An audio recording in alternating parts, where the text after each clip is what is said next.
What are your initial views on taking the tuition fees up from 3,000 to 9,000? Absolutely bizarre. They can't do that. They can't, in this day and age, they can't expect us to accept that. And anyone who thinks that we should, because we should pay for our own way, is just living in the past, really. What do you think? All right then. Well, like, I understand that with the price cuts, absolutely everybody is getting a cut back on it, but I kind of figure that surely university is pretty much an investment in something, because if they don't have the appropriate funding, not as many people are going to be able to get into these courses and be able to fund their qualifications for people that the government will probably need in the future, things like doctors and nurses, and like even the media, you know, the media world as well gains a lot of revenue for the economy. So I think that it's kind of cutting off your nose to spite your face, really. It may provide some sort of short-term solution, but in the long term, you're kind of running out of people that will be able to fuel the economy in the future. So To give an update, basically what it is when it goes to £9,000, you'll be getting better bursaries, and the limit to pay off the money is slightly higher. So at the end of the day, maybe it evens out a bit, because you don't have to pay it the wage, so you don't have to be earning 21 grand to pay it all off. It takes it out in chunks, so there's easier ways of paying it off. So are you saying that you'll have longer to pay it off? So what I'm saying is the rate at which you'll pay it off at is less, and they'll offer more bursaries to those whose parents don't earn enough. So at the end of the day, it might be... Well, what are they actually improving for us to want to pay more? What are they improving? Basically, the universities have to raise tuition fees because the government are cutting their funding. So every university has to make it up somehow, so that's why they're raising fees. Well, why are they just like... Why is this taken out on the poor? Why is it always taken out on the poor? Why don't the rich pay for things that they can pay for? I mean, they can afford to pay for these things. Why do we have to suffer and like... I think it's all going to be down to the fact that the government have to offer better ways of... Why aren't we helping out in Africa? I mean, like, it goes down to that point, really, isn't it? not really. I mean, like, with the state of the economy as it is at the moment, everywhere has to get a cut. We kind of understand that there was going to be cuts in every single sector.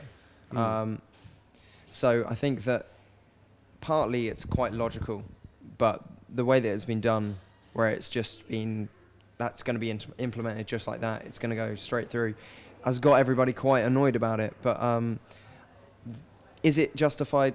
Pretty much. But the fact is... It's a six grand increase, isn't it? It's a large increase. Do you think that's justifiable? Like, I mean, the government have kind of been a bit shady about it in the sense that they're not necessarily charging more, they've taken the cap off. But then, because that extra funding isn't coming to the universities have to raise their fees. Yeah. So it's something to almost make it look like the universities are doing this and not the government. But it's not exactly like that, and it's nothing that's going to help students in the future whatsoever. So it's funny, we got a VT in a second from Nick Clegg, and that was him basically saying, it was before the elections, and it was him basically saying that if you're richer, you're going to do better. So if we watch the VT from Nick Clegg. If you don't give every child when they're young the education they deserve, you cannot live in a fair country. We now live in a country where all the evidence suggests that a poor but bright child, very bright child, full of potential, could be the next Nobel Prize winner in physics, is overtaken in the classroom by a less bright but wealthier child by the age of 7. And the gap after that tends to widen. So the less bright child ends up going to university, gets a good job, buys a nice house, has a good life. The bright child, was bright once, is left behind. Ends up in worklessness, in the criminal justice system, in poor housing, and so